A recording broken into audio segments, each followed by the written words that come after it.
바로가 요셉에게 이르되 나는 바로라 애굽 온 땅에서 내 허락 없이는 수족을 놀릴 자가 없으리라 하고 그가 요셉의 이름을 사브나 바네아라 하고 또 온의 제사장 보디베라의 딸 아스낫을 그에게 주어 아내로 삼게 하니라. 요셉이 나가 애굽 온 땅을 순찰하니라. 요셉이 애굽 왕 바로 앞에 설 때에 30세라 그가 바로 앞을 떠나 애굽 온 땅을 순찰하니 7해 풍년에 토지 소출이 심히 많은지라. 요셉이 애굽 땅에 있는 그 7년 곡물을 거두어 각 성에 저장하되 각 성읍 주위에 밭의 곡물을 그 성읍 중에 쌓아두매 쌓아둔 곡식이 바다 모래같이 심히 많아 새끼를 그쳤으니 그 수가 한이 없음이었더라. 흉년이 들기 전에 요셉에게 두 아들이 나되 곧 온의 제사장 보디베라의 딸 아스낫이 그에게서 낳은지라. 요셉이 그의 장남의 이름을 므낫세라 하였으니 하나님이 내게 내 모든 고난과 내 아버지의 온 집 일을 잊어버리게 하셨다 함이요. 차남의 이름을 에브라임이라 하였으니 하나님이 나를 내가 수고한 땅에서 번성하게 하였다 함이었더라. 애굽 땅의 7해 풍년이 그치고 요셉의 말과 같이 7해 흉년이 들기 시작하매 각국에는 기근이 있으나 애굽 온 땅에는 먹을 것이 있더니 애굽 온 땅이 굶주림에 백성이 바로에게 부르짖어 양식을 구하는지라. 바로가 애굽 모든 백성에게 이르되 요셉에게 가서 그가 너희에게 이르는 대로 하라 하니라. 온 지면에 기근이 있음에 요셉이 모든 창고를 열고 애굽 백성에게 팔세 애굽 땅에 기근이 심하여 각국 백성도 양식을 사려고 애굽으로 들어와 요셉에게 이르렀으니 기근이 온 세상에 심함이었더라. 아멘. 오늘 말씀은 사브나 바네아라는 제목으로 하나님의 말씀 받겠습니다. 전 세계에 7년 재앙이 7년 기근이 닥쳤습니다. 하나님께서 복음으로 재앙을 이길 요셉을 준비하셨죠. 세상과 사단이 재앙으로 공격할 때 요셉이 오직 복음으로 결론 내리자 모든 사람이 하나님이 살아계심을 재앙 가운데서도 보게 되었습니다. 사브나 바네아라는 이름의 의미처럼 살아계신 하나님은 오늘도 복음 가진 우리를 통해 일하고자 하십니다. 그러나 우리는 다른 것이 아니라 복음만 붙잡고 있으면 되는 것이죠. 이게 중요해요. 자꾸 다른 것, 다른 방법, 다른 생각을 가지면 안 돼요. 복음 위에 답이 다 있죠. 사브나 바네아라는 이름은 하나님이 말씀하셨다. 하나님이 살아계셔서 당신에게 말씀하셨다라는 의미입니다. 바로 왕은 요셉을 통해 하나님의 살아계심과 하나님의 역사하심을 정확하게 보고 그에게 이 이름을 지어준 거죠. 이와 같이 세상과 많은 불신자들은 우리의 삶을 통하여 무언가를 분명히 보고 있습니다. 그들이 하나님의 영광을 보는 일은 우리의 힘과 노력으로 되는 것이 아닙니다. 오직 성령, 하나님의 영으로만 되는 것입니다. 그러나 우리는 하나님과 하나님의 소원, 하나님의 능력으로 자신을 가득 채우는 깊은 기도의 시간이 필요하죠. 이거 없이 세상 가운데 하나님을 볼 수는 없어요. 깊은 기도가 필요해요.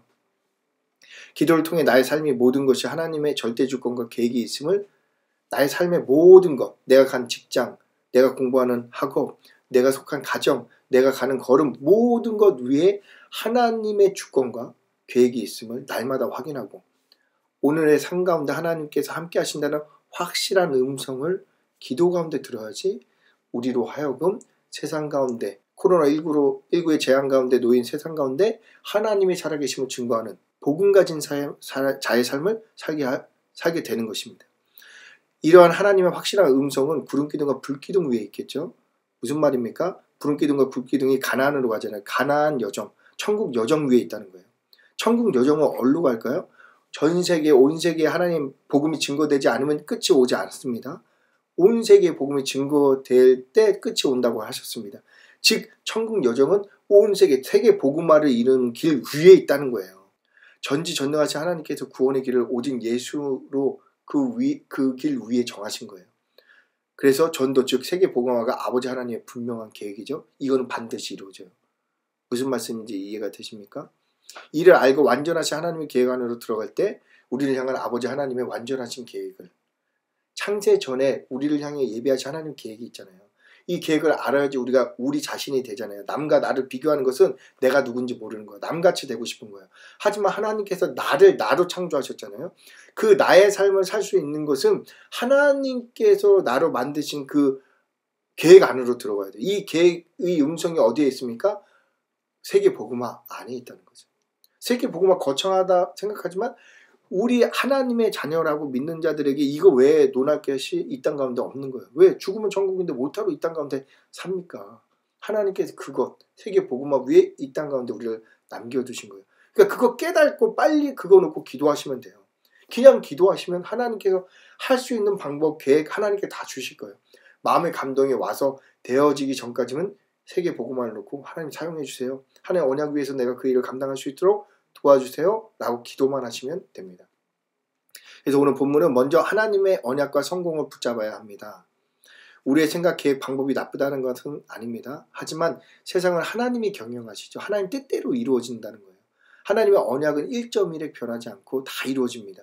하나님은 요셉을 통해 하나님의 언약을 말씀하셨죠. 해와 달과 열한별이 전한 것이죠. 재앙 가운데서 모든 사람을 구원하실 하나님의 계획을 그 꿈 안에 집어넣어 두신 거예요. 우리는 그 복음을 알고 깨달아 체험하도록 모든 과정을 통해 인도하시는 하나님을 믿어야 되죠. 즉 요셉이 그 복음, 그 꿈을 잡았지만 가족이 버림받고 노예가 되고 가정 총무까지 열심을 내었지만 또 그 보디바 아내의 모함으로 또 이렇게 재수가 되고 재수해서 막 열심히 해갖고 술 맡은 관원장에게 신임을 얻었지만 그 관원장 자기를 외면하고 이런 일들 과정 속에서 하나님이 살아계시냐 원망 불평하는 것이 아니라 그 과정을 통해 우리는 하나님의 인도하심을 깨닫고 준비되어지는 것이 내가 이 고난이나 이런 과정이 하나님께서 나를 준비하고 계심을 알아야 되는 거죠. 왜? 그 꿈이 이루어질 것이니까. 반드시 요셉은 애국과 이스라엘을 살리게 됩니다. 그렇죠? 우리는 성경을 통해 알고 있죠? 그것을 믿고 있다면 과정 가운데 일어나는 여러 가지 문제와 사건들은 하나님께서 나를 향해서 준비하신 일들이구나 라는 걸 믿음으로 봐야 되는 거죠. 그 가운데 하나님의 영적인 힘을 주시고 그 고난과 문제 가운데서 우리에게 영적 힘을 주시고 재앙이 임한 세상을 살릴 확실한 성공이 무엇인지를 깨달아 알게 하시고 오직 예수구나 라는 걸 알고 돼요. 노력으로도 안 되죠. 가족 믿어도 안 되죠. 술 맡은 간원자에게 말해도 안 되죠. 이거 다 안 되는 거예요. 오직 복음, 오직 하나님 뜻대로 되는 것을 붙잡고 있을 때 확실한 성공으로 나아가게 되는 것입니다. 또한 우리는 확실한 미래를 붙잡아야 합니다. 깨달아 알아야 합니다. 하나님 언약이 곧 성취이고 확실한 미래죠. 세상은 하나님 말씀대로 되어지는 것이에요. 세계 복음화라는 언약과 그 성취의 대열 속에 우리의 확실한 미래가 있다는 것이죠. 이게 뭔지 아셔야 돼요. 요셉은 어릴 때부터 이것에 대한 확신을 부모님을 통해서 배워서 얻은 거죠. 때문에 요셉은 이미 모든 기준이 세계 복음화에 맞춰져 있는 거예요. 전도에 하나님의 영광을 드높일 일에 맞춰져 있는 거예요. 시대에 닥칠 재앙뿐만 아니라 우리가 만난 문제와 어려움도 오직 복음으로 이길 수 있어요. 때문에 천하 인간에게 구원을 받을 만한 다른 이름이 없다. 주신 적이 없다. 이렇게 하시는 거예요. 왜? 예수 안에 모든 답이 있기 때문이죠. 그리고 복음만으로 우리의 문제를 이길 수 있는 거예요. 이것이 우리가 세계 복음만하는 확실한 미래를 잡아야 할 이유예요. 그 위에 올라갈 때 우리가 확실한 복음을 잡을 수 있고 이 확실한 복음을 잡을 때 우리 가운데 일어나는 여러 가지 문제들이 결국은 합력해서 선을 이루어 가시는 나를 향한 확신한 하나님의 뜻을 이룬다는 것을 알게 되는 것이죠. 요셉은 평상시 재앙을 막을 하나님의 음성과 응답을 누리는 깊은 기도의 힘이 있었던 거죠. 임마누엘입니다. 하나님께서 요셉과 함께 하심으로 요셉은 어떤 상황에서도 형통한 삶을 살았습니다. 돈이 많아서 능력이 많아서 열심히 했기 때문에 아니에요. 물론 그런 것도 열심히 했고 지혜도 있었겠지만 지혜가 아무리 많아도 코로나 오면 무너지는 거고 아무리 돈이 많아도 한 번 꺾이면 끝나는 거예요. 하지만 하나님께서 요셉과 함께하면 노예가 돼도 재수가 돼도 가족이 버려도 하나님께서 요셉을 애굽의 총리로 세우시는 것입니다. 이거를 알아야 돼요. 이게 임마누엘의 복입니다. 다윗이 골리앗을 쓰러뜨리는 게 아니에요. 다윗이 잡고 있는 만군의 여호와의 이름이 골리앗으로 하여금 골리앗을 이기게 한 것이죠. 이것이 임마누엘입니다. 우리가 요셉처럼 이 힘을 누리면 시대의 재앙을 이기는 응답을 우리 또한 요셉과 같이 누리게 될 것입니다. 하나님의 계획인 하나님의 언약과 하나님만 주실 수 있는 확실한 성공, 세계 복음화라는 확실한 미래를 붙잡는 우리 모두가 되시길 예수님의 이름으로 축원합니다.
내